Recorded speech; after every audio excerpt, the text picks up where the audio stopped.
Hi guys, I'm Lucas and today I'm going to be talking to you guys about Miller v. California, which really was a groundbreaking case in the US for the definition of obscenity and how it applies to the First Amendment.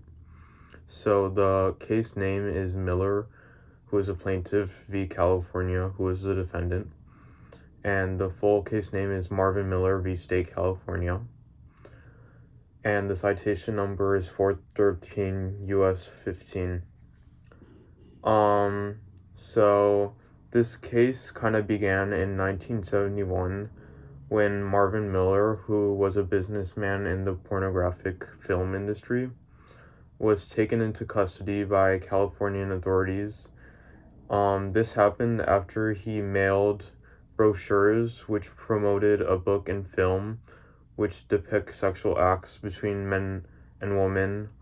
And when he mailed these out to people, they called the police, and obviously he was charged. They charged him with violating California Penal Code 311.2a, which established that knowingly exhibiting, distributing, or printing with intent to exhibit to others offensive material as a misdemeanor infraction in the first offense.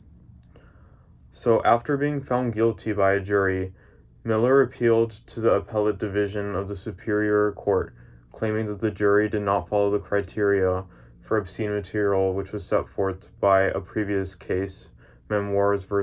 Massachusetts, which deemed obscene material as utterly without redeeming social value. And Miller argued that instead a national standard must be applicable for obscenity. The appellate division, however, reaffirmed the jury's verdict.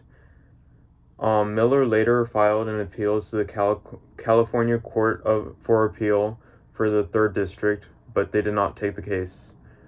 Miller's case finally reached the Supreme Court in January 1974 when oral arguments first began.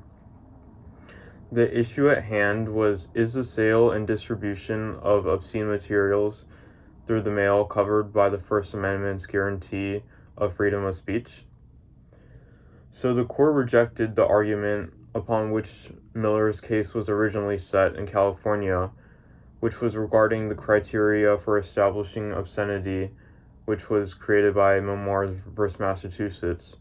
Instead, the court was deciding whether the sale and distribution of obscene materials was protected under the First Amendment's guarantee of freedom of speech clause. The court reaffirmed that obscene materials are not protected by the First Amendment, but they also acknowledged the inherent dangers of states' attempts to try to regulate free expression. Therefore, the court established 3 criteria that must be met in order for an act, object, media, or work to be legitimately subject to attempts of state regulation. The criteria would be: 1. Would the average person believe the work to be appealing to the prurient interest? 2. Whether the work offensively describes sexual conduct or excretory functions, or 3. Does the work lack serious literary, artistic, political, or scientific value? In the end, the court's decision ultimately overturned the definition set by Memoirs v. Massachusetts. Thank you.